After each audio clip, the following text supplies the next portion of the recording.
Eu sou Naaman Mendes, sou pastor na Segunda Igreja Presbiteriana Independente de Maringá, no Paraná.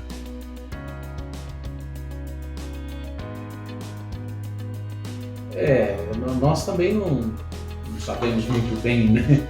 Mas algumas coisas assim, nós entendemos que Deus nos conduz para que o ministério da igreja, ou a atuação da igreja, vá na direção daquilo que o próprio Deus nos apresenta.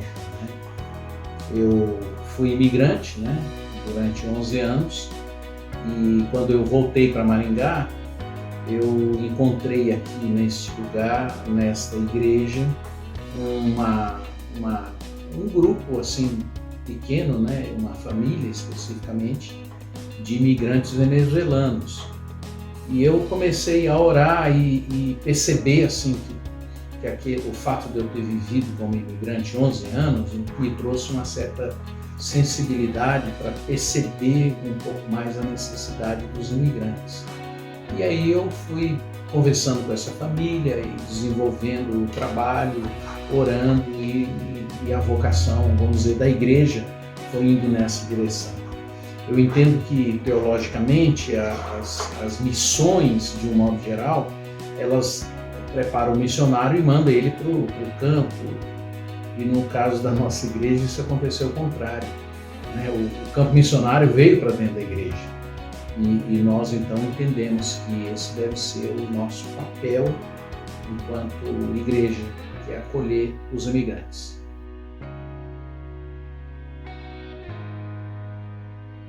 Olha, é o básico, né, daquilo que Jesus nos ensina. A palavra de Deus diz que a gente deve amar a Deus acima de todas as coisas e o próximo como a nós mesmos, né? Então, para nós não fazemos essa distinção efetivamente entre o imigrante e qualquer outra pessoa. Nós queremos amar as pessoas. Esse é o padrão da nossa comunidade, é isso que nós ensinamos aqui, é isso que nós queremos viver, é isso que nós perseguimos no bom sentido, né? Nós queremos que a nossa igreja seja uma igreja amável, acolhedora, amorosa. E nesse contexto, então, o imigrante é o mais necessitado, né? Vamos dizer, o pobre, o imigrante, a viúva, o órfão. Então a igreja ela entendeu isso e nós então caminhamos por esse caminho. Além disso, há uma palavra do Senhor Jesus, né, quando ele diz que ele era estrangeiro e a igreja o acolheu, né, ou aquelas pessoas a quem ele se dirigia o acolheram. E eles perguntaram: quando, Senhor, que a gente fez isso? E ele respondeu: quando eu era estrangeiro e vocês me acolheram. Então, Jesus está presente na vida do imigrante, do pobre, do sofrido, do angustiado. E esses a gente tem que tratar de uma forma diferenciada.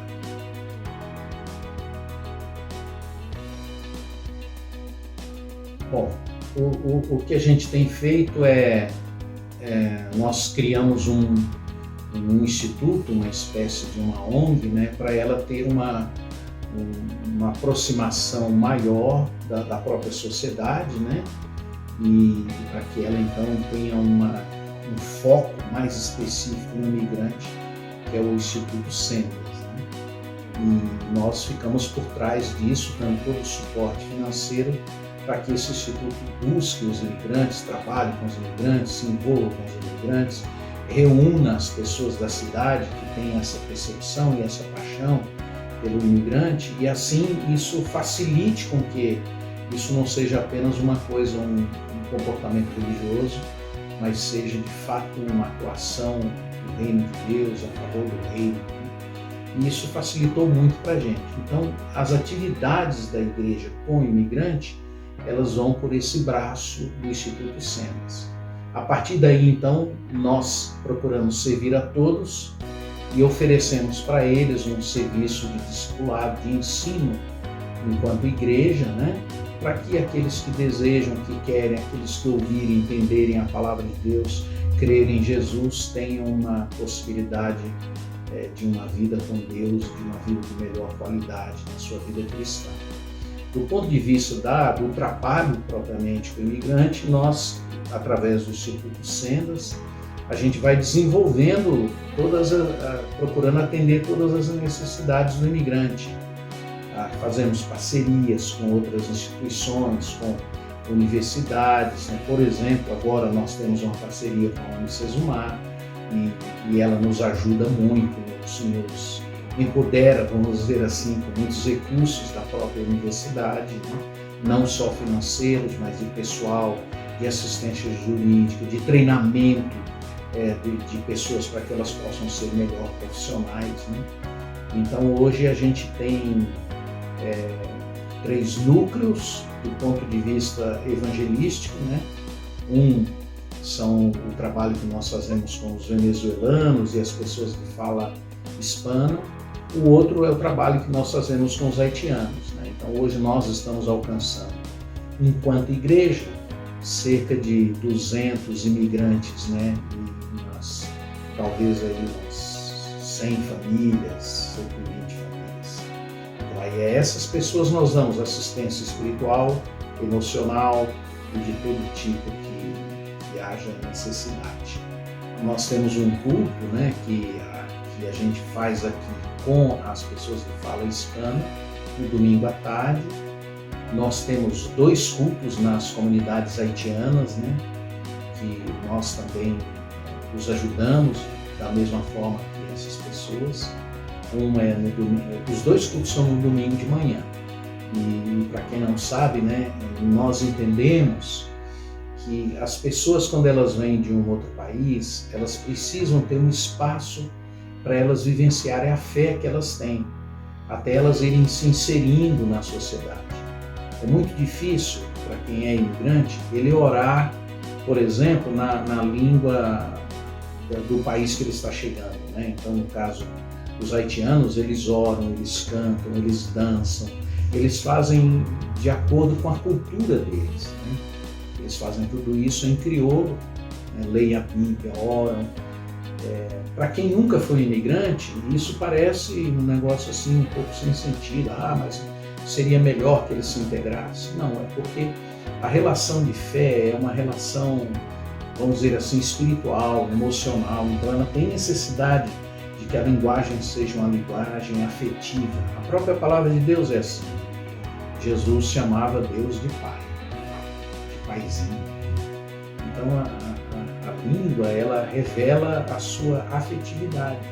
Por isso eles precisam ter esse espaço na sua própria língua. Nós fazemos isso com os haitianos e também com os venezuelanos. Eles cantam na língua deles, eles falam na língua deles, eles trazem os filhos. Todo o ensino bíblico é na língua nativa. E isso é maravilhoso, né? Se vocês quiserem vir, vocês estão convidados aí num culto, por exemplo, haitiano. Vocês vão ficar encantados de como eles são diferentes na expressão de fé deles, de louvor. É uma coisa fantástica, inacreditável para nós brasileiros, né? Fazemos um culto aí de 1 hora, eles fazem culto de 2 horas e meia, 3, né? E estão lá e animados, e é uma coisa linda, realmente.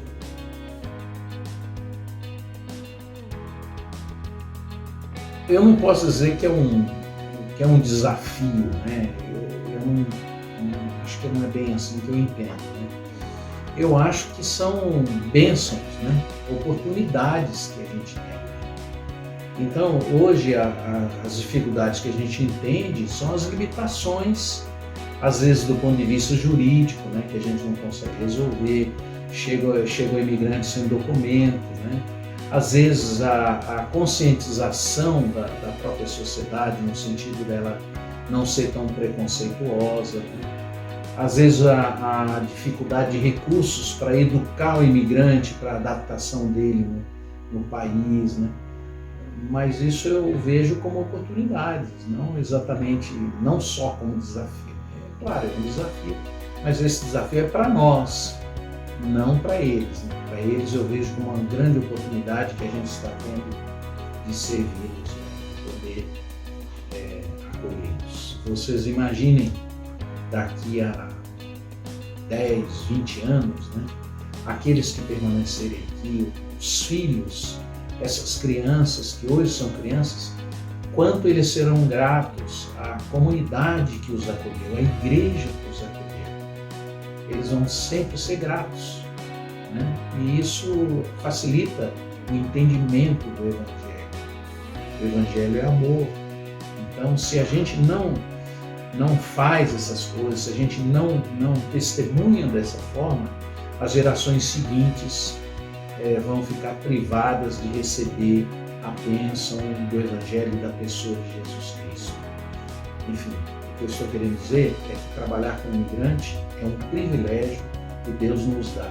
E Deus é tão bondoso que, ao invés de nos levar para lá, Ele traz o imigrante até a nossa porta, até a nossa comunidade, até a nossa